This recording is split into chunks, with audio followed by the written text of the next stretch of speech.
அனைவருக்கும் வணக்கம். தகவல் தொழில்நுட்பத்தின் அடிப்படைகள், ஃபண்டமெண்டல்ஸ் ஆஃப் இன்ஃபர்மேஷன் டெக்னாலஜி. இதில் செகண்ட் ஜெனரேஷன் 1956 டு 1965 என்பதை பற்றி இப்போது பார்ப்போம்.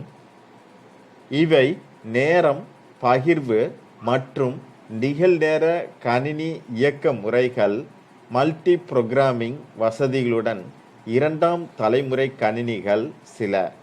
IBM 360, Honeywell 6000, யூனிவாக் 2 போன்றவை. 1. இந்த தலைமுறை டிரான்சிஸ்டர்கள் பயன்படுத்தப்படுகின்றன கணினியின். 2. நினைவக காந்த கோர்களில் இருந்தது. 3. கணினியின் அளவு குறைக்கப்பட்டது. 4. செயல்பாட்டு முறை அதிகரிக்கப்பட்டது மற்றும் துல்லியம் பெறப்பட்டது. 5. கணினி மொழிகள் பேசிக், கோபால், ஃபோர்ட்ரான் போன்றவை உருவாக்கப்பட்டன. நன்றி.